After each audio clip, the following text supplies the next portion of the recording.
And as you can see in the title, yeah, it's a big fat Q&A. My first big fat Q&A. I am going to A your Q's. I'm super excited. I did not expect to get as many questions as I did. I got over 20 questions, and the reason why I call this a big fat Q&A is because I'm going to answer all 20 of them, 20 plus of them in this video.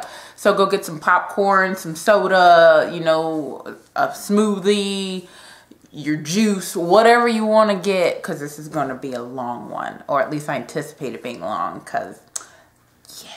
So let's get started. I'm going to say the name of each person that submitted questions, so you get your shout out.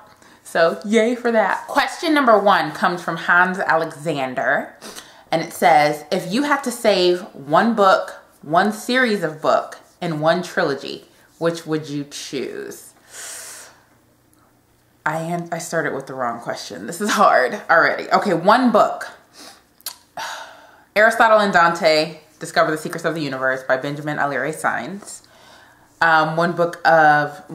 One series of books, the Mortal Instruments series by Cassandra Clare, and then one trilogy. You guys think I'm gonna say The Infernal Devices? Nope. Gosh, trilogy. Oh no, let's think. Under the Never Sky trilogy by Veronica Rossi. Yeah, let's go with that. Number 2. What is your favorite Bible quote? I didn't have one for a really long time, but for the past year, I have been having the same Bible verse pop up in my face all the time, and it is 2 Corinthians 12:9, and I can't remember it off the top of my head, of course, so I'm going to pull it up here for you. And 2 Corinthians is all the way in the back. Oh, Bailey. Hi, Bailey. Hi. Get down, please. Thank you. Okay, 2 Corinthians 12:9 is, but he said to me, my grace is sufficient for you, for my power is made perfect in weakness. Therefore, I will boast all the more gladly about my weaknesses, so that Christ's power may rest on me. That verse for me was really pertinent to my life last year. I relied a lot on my own strengths, and I didn't acknowledge how weak of a person I really was. And so that verse popped up at me, I swear, maybe 10 times in the span of 2 months, to where I was like, okay, I hear you, I'm listening. You're great, I'm weak, okay, I relinquish. And so that's kind of, it stuck, and I have it taped on my computer, on the left side of my computer, so that way when I open up my laptop every morning, it's the first thing I see. So 2 Corinthians 12:9. Next questions are from Angi, Ensbury Park. Where do you like to spend your holidays? Oh gosh, I'm a homebody. I really, really, really am. So if I could be at home during the holidays, I am 100% happy. I'm working so much, like not working as in getting paid, but for my church, I do all of the Christmas services, Easter services, all that stuff, that by the time the actual day, like actual Easter and actual Christmas is here, I'm exhausted. So I just like to be at home. I really, really do. And I don't live close to my family. I live in the middle of the country. My mom's in California. So I don't really get to go see her that often. So yeah, but it's no big deal. Don't feel bad or anything. I actually love it. So what is your favorite flower? Oh my gosh, I don't really think I have one. The typical answer would be rose, but no, sunflowers make me happy. So I think I'll go with sunflower. The next few questions are from Sashaandaaron. Number 5, what's another passion you have besides reading? Singing. Singing, and that kind of can be assumed. I talk about that enough for you guys to kind of know that, I think. If you could only read one genre for the rest of your life, what would it be? Romance? Contemporary romance? Is that 2 genres? Contemporary romance. I don't want historical. Contemporary. So just your regular, yeah, contemporary romance. We're gonna go with that. If you could travel anywhere, where would you go? I've been to Europe not several times, but several spots in Europe. But if I could travel anywhere, I think I want to go back to England. I know it doesn't sound original or anything, but I love England. England is probably my favorite place in the world. Like, I don't know, and that's weird to say because I haven't been to every place in the world, but of the places I have been to, England was my favorite. Italy is a close second. I want to visit Greece as well, so yeah. Next question is from bamapdub. I hope I'm saying that right. I'm not going to ask how you read so much. Thank you. But I'm curious as to when you sleep. Okay, I'm a night owl.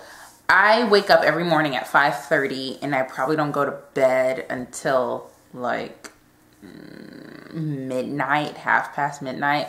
So I probably sleep about 4 hours a day, which is not the best thing to do, but I'm a night owl. I usually catch up on my sleep throughout the week, during the weekends, like on Saturdays.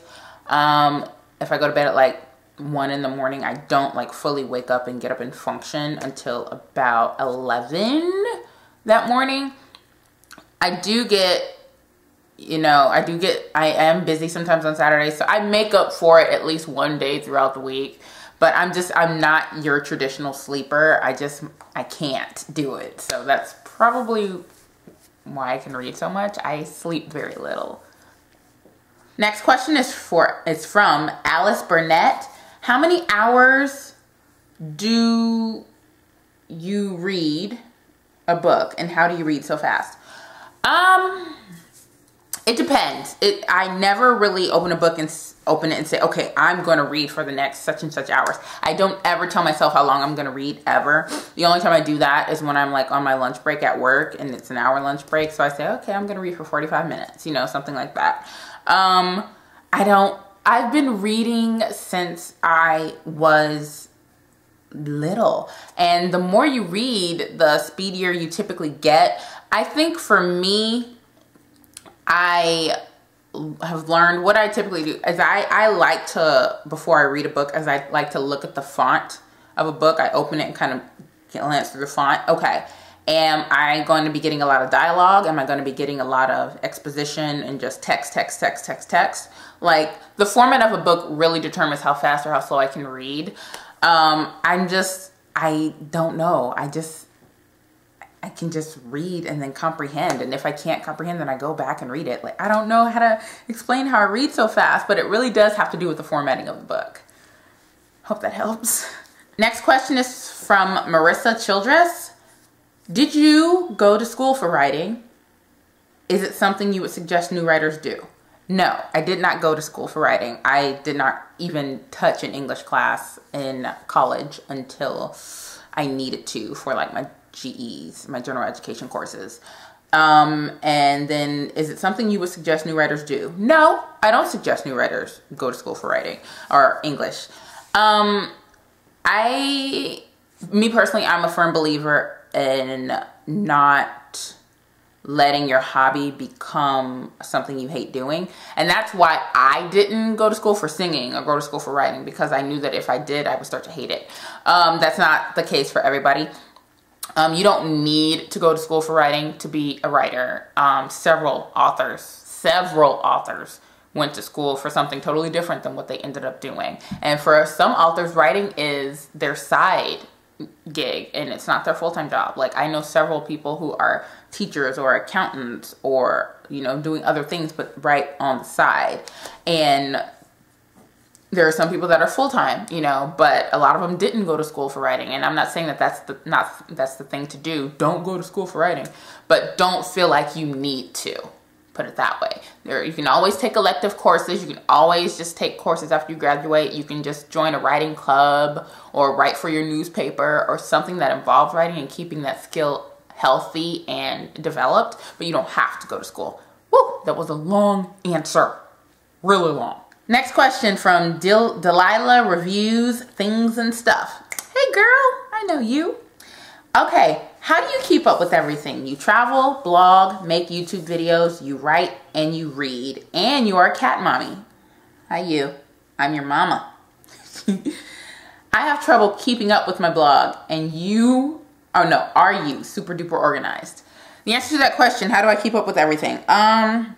Yes, it kind of ties with the following question. Are you super duper organized? I'm extremely organized. Let me go get my calendar. Hold on. Okay, so I have my calendar. I use Google Calendars where you can kind of select what calendar you want to view. Like this is my vlogging calendar right here. You won't be able to really see it because light. But yeah, that's my vlogging calendar. So I plan out everything. So let me see. Let me show you my reading list. This is just kind of what it looks like. It's very bare bones right now. But so that is my reading list calendar. And then I have my book release / cover reveals, like my professional blogging calendar, which is right there. And my daily activities calendar, you know, such as when paydays are and all that kind of stuff. Then I have an event calendar of when I'm going to various concerts and traveling. I keep a really detailed calendar. So let me just show you what everything looks like when it's all up. Like this is my calendar. This is my everyday, everything I typically do every single day calendar. And it is very organized. It's color coordinated because I'm OCD that way. It's just how I manage my life, and I check it constantly. It's a habit. I check it in the morning when I wake up. I check before I go to bed. I check it in the middle of the day. Like I like to be kept. I need to keep on top of things because I'm so busy and because I'm involved with so many things. I need to make sure that I can do them. This is also how I figure out if I have time to go to events or parties or have lunches with friends or meetings, interviews. This is how I make time to do it all. I just have a detailed chart of my day. I need to. And that's just kind of how it works. And it's been working completely fine for me for the past couple of years. So yes, I'm very organized. Very. Next question is from Floppletoff. I'm writing a book and I love writing it, but sometimes I can't find the perfect words to describe places, situations, or feelings. I get stuck. In this case, what would you do? Girl or guy? I don't know which one you are. I'm sorry. I am a lover of the thesaurus. I'm a lover of the thesaurus. And NaNoWriMo has a great blog that kind of helps with those kinds of things too. But a thesaurus, like a thesaurus is your best friend. You look up the word that you're constantly using and then you open it and it gives you the synonyms and antonyms of that word. If you don't know what any of those words mean, you can bust out the dictionary to see how you would conjugate it or anything or something like that. But thesauruses, is that plural? See? Or dictionaries. Just, you gotta know that there are resources out there for you to be able to interchange words, because yes, a lot of times writing, you do find yourself using the exact same word all the time, and it's like, I know more words than this. What's going on? But thesaurus and dictionaries have helped me all the time, and so that's what I suggest, as well as NaNoWriMo. I'll link that in the description below. Next question is from Justin Creamer. Is there one book or series you can go back to and it always be just as good and refreshing and perfect as before? Oh my gosh.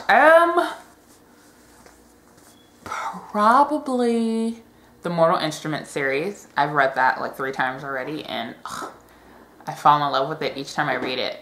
I am sure that Aristotle and Dante Discover the Secrets of the Universe will give me the same feels again. As a matter of fact, I checked it out from the library again, so I'm going to be reading that again. Rereading shortly. But yeah, definitely the Mortal Instruments. Totally.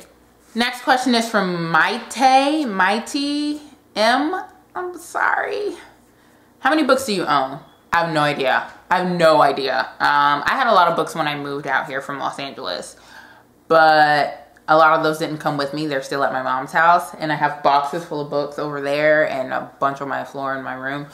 I don't even know, and I'm probably not gonna know until I get fully furnished, which will take me forever because I just don't care to get fully furnished. I need to buy bookshelves and have all my books shipped out.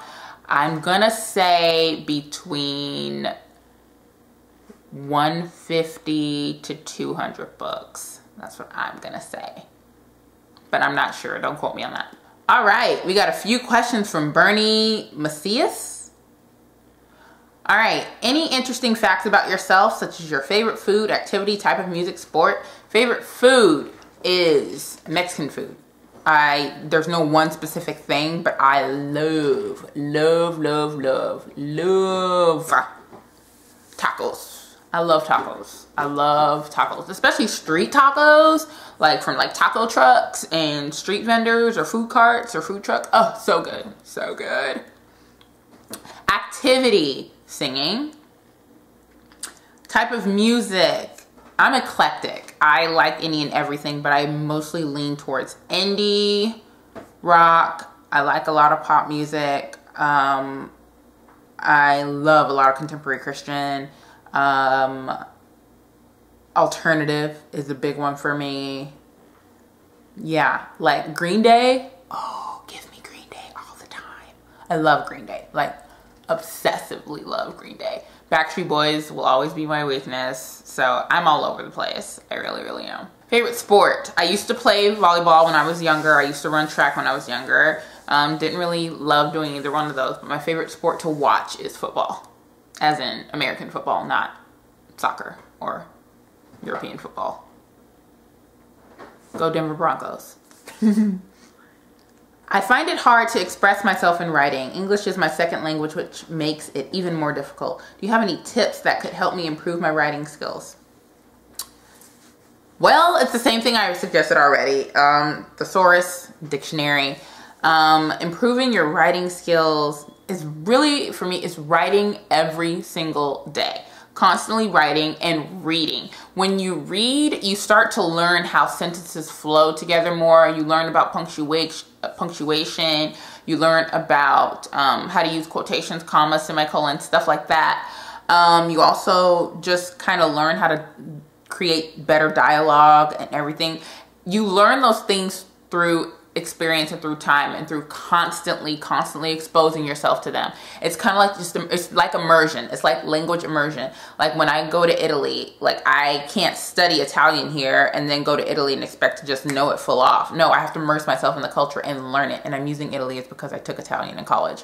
So that's what I would say. Using the text, using the sources, dictionaries, constantly reading from all genres, all walks of life. That, I think personally, is the best way that you can be better. Like, people can't teach you how to write. You kind of just learn all the different styles and read and write and immerse yourself, and then your own style slowly starts to come out. I hope that helps. How can I be a book reviewer? Do I need to major in English? No, you do not need to major in English. I majored in African American Studies and Ethnomusicology with a minor in International Relations. That has nothing to do with English. Nothing. But what I would recommend that you do, if you want to be a book reviewer, grab some books that you've read. Go look at your bookshelf. Grab some books that you've read and start reviewing them. That is what I did. That is how I got started. And there's a video that I explain about how to book blog. I'll link that down below, so I'm not going to go into detail about that. But you just kind of got to make your own way in this world. There are so many people that are trying to be professional book bloggers and book reviewers that not everybody's going to be the cream of the crop. But if you're interested in doing that kind of thing, then I would say just go for it. Get your resources at your fingertips. You have those resources. You have books that you've read. Talk about those books that you've read that you've really enjoyed. Don't start off talking about books that you didn't really enjoy. That kind of bums people out. Pick a book that you really loved and review it. That's my best advice for you. What makes you decide if a story is good or not? I have to be interested by page 50. Like, I have to be interested. And for me, I have to care about the characters by page 50, or there has to be a good plot to where I'm curious as to what's going to happen to the characters. That is what interested me with Under the Never Sky. Under the Never Sky by Veronica Rossi was actually a book that I was not interested in. And I said, oh my gosh, this is so slow. I don't care about anything. I'm so confused. and I was at page like 55, and so I was gonna stop, but then I was told keep reading. It starts off slow, but it's amazing. By page 100, I was hooked. That book started off on the slow side for me, but I kept going, and then for books 2 and 3, it was awesome. That's why it's one of my favorite series of all time. But there are some books, and it's rare for me that I don't really enjoy books because I'm very good at picking books that I think I would really like. The only thing that would turn me off is if the plot was amazing, but the plot wasn't executed very well. Like, I need to care about the characters. If the characters are amazing but the plot sucks, I'll still like the book.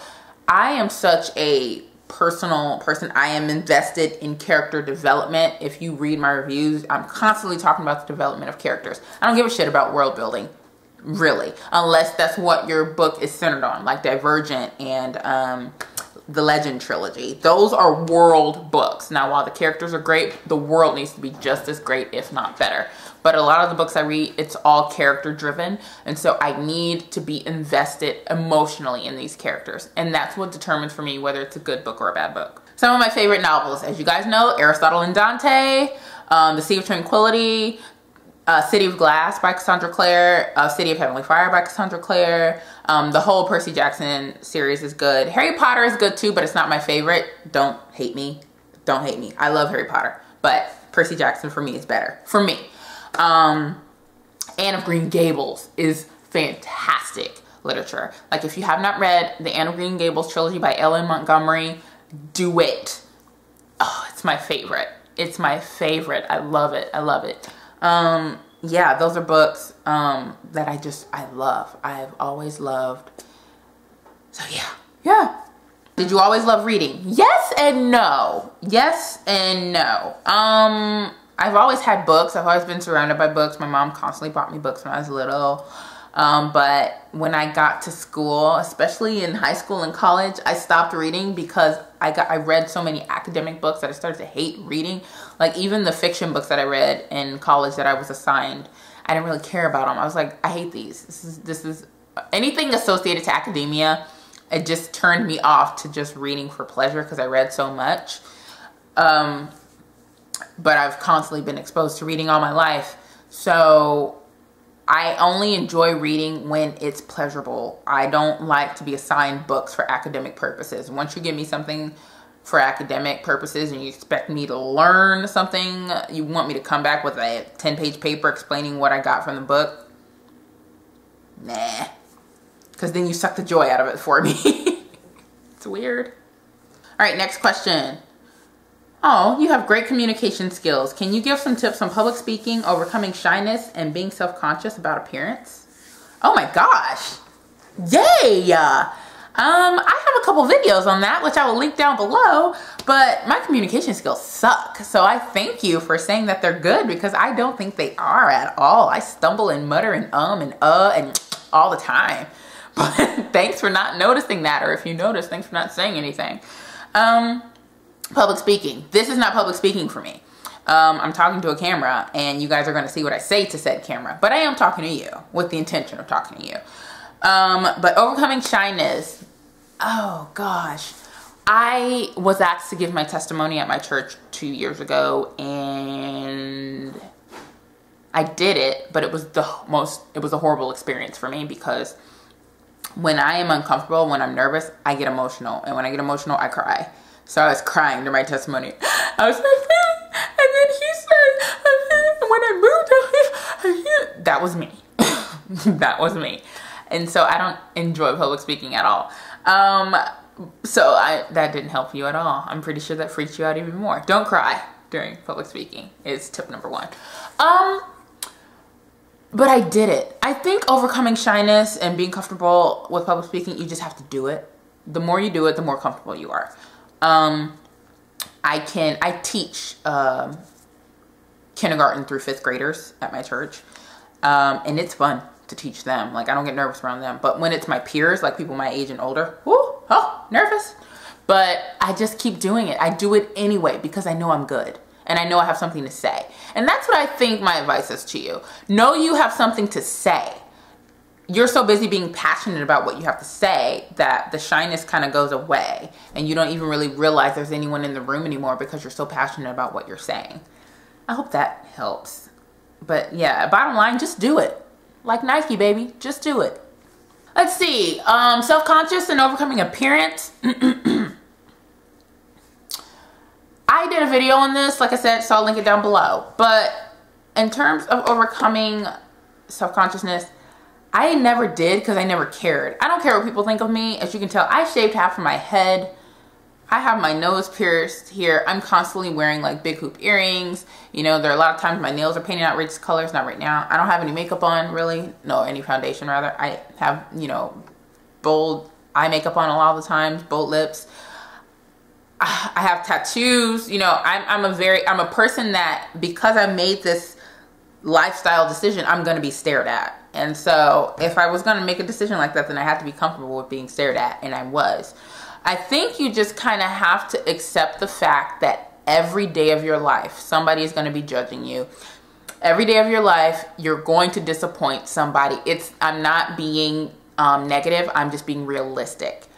Everybody is going to go through this. There's going to be somebody in the world that's not going to like you. There's going to be somebody in the world that thinks you're unattractive, or thinks you're weird, or thinks, or you've disappointed them, or they're going to stare at you. Those people exist. They're not going to stop because your feelings are hurt. So really, the best thing to do is to get over it and realize that you are fucking awesome. You are. You have something to contribute to this world. And you look awesome. You are your person. You are exactly the way that you are supposed to be. And that is really the mentality I took. And I haven't looked back because I love how I look. And I used to hate my voice. I used to hate how I sounded. But, because I didn't think it was very feminine. But I don't care. Like, I have this voice. God gave me this voice for a reason. And there's nothing I can do about it. So why would I sit here and stress out about something that I can't change? You know, don't change your appearance because of what other people say. There's always going to be somebody that doesn't like you for something. So I would really just say you just kind of have to look in the mirror one day, or go to the mirror right now and say, hey, self, I fucking love you. And I don't care what anyone else says because you're beautiful. Yeah, this quickly became very cheesy, but yeah, that's really all I have to say. You kind of have to get over it, unfortunately. You just really, really do. It's a cold, cold world out there sometimes. But then you have people like me who are in your corner. So, yay. All right, next question, or next few questions actually, are from Jacob Beaumont. Jacob, I know you. Hi. Okay, when writing, do you find that upon rereading work, you have taken ideas and plots from books you've previously read to the point that it seems too similar? I've had this problem a few times where I've had to start over. It frustrates me. If so, do you have any tips as to how to make ideas and plot lines original?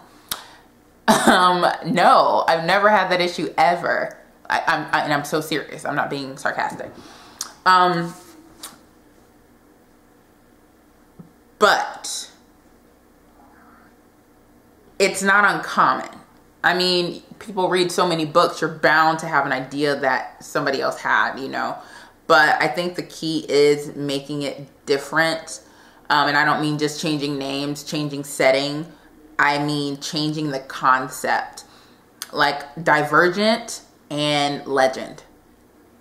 Those two series, like, are honestly extremely similar. But they're not at the core of their essence. Marie Lu and Veronica Roth may have shared a brain at one point, in my opinion, but something happened and those storylines just bloomed into their own thing. Oop, my ring. I don't really have any tips on how to make the plot lines original. You just go with your gut and you go with what story you're trying to tell. Like, I don't even know. Like, I haven't had this issue before. Jacob, you stumped me. But yeah, I mean, and this is gonna sound so weird, and I don't know how else to explain it. The essence of the story just has to be different. The essence of the story, like the whole aura, the theme, the morals, it all has to be different. You can still have a divergent world, but it's not about being divergent, you know? Or you can have a story like Legend and not have it be what it's about. I don't know. I really don't know. Why did you do this to me? I mean, that's really what I have to say. The essence of the story just has to be different. And it will be, because it's coming from a totally different person. You. So, hope that helps. If you could see one canceled TV show brought back, which one would it be and why? Angel. Angel. Joss Whedon's Angel. I loved that show. And I don't think it got the conclusion that Buffy got. Buffy got a decent conclusion. Angel did not. I need Angel to come back. Even though David Boreanaz is now on Bones and he's succeeding there, I still would love Angel to come back. Do you have an all-time favorite book, film, and album? If so, what are they? All-time favorite book is most likely going to be Aristotle and Dante Discover the Secrets of the Universe. Most likely. Favorite film, Forrest Gump. Favorite album. I've never really thought about that. Oh, golly. Oh, favorite album of like all time. Oh my gosh. Michael Jackson's Off the Wall. Yeah. If you could live in any part of the world, where would it be and why? Well, Sussex, England. Is that right? Probably Sussex or Brighton, London, one of those. It would be in England. It would totally be in England. I want to live there. All right. And next questions are from Hala Dakik. If you had to recommend only one contemporary new adult book, which one would it be? Maybe Someday by Colleen Hoover. I love that book. It's probably one of my favorite new adult contemporaries of ever. Colleen Hoover. Oh, I love that woman. Maybe Someday by Colleen Hoover. Definitely. What is your favorite new adult series? Oh, golly. My favorite new adult series. I don't think I've really read. Yes, I have. I'm lying. Oh, gosh. The only new adult series I've really completed are by Colleen Hoover.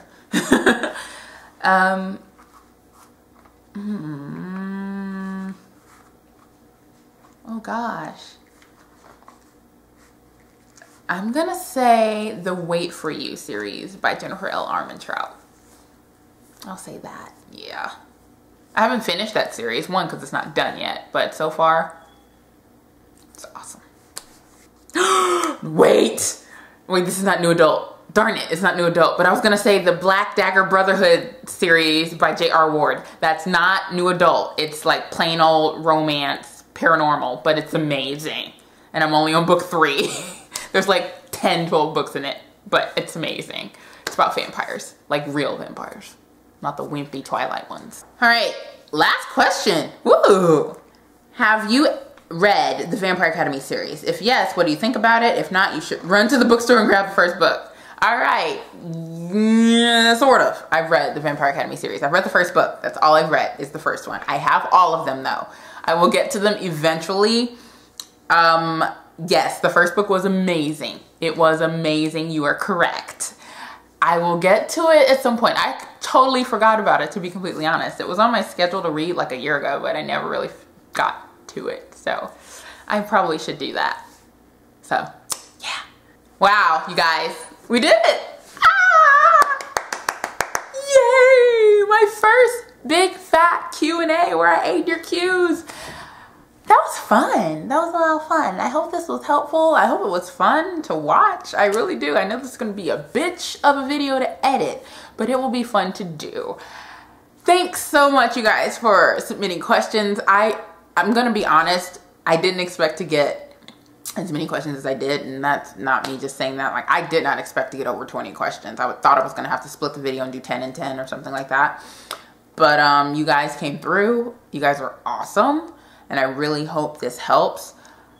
If there's any more questions that you have, definitely comment down below, and I will answer them via comments, of course. Yeah, so I hope you guys enjoyed this. Make sure you guys are subscribed to my channel. Comment down below with anything else you want. And yeah, I will see you guys in my next video. Thanks so much for watching. Success to the first Q&A. I think I might do these like once a quarter. But yeah, okay, I'm gonna go now. This has been really, really long. Mwah.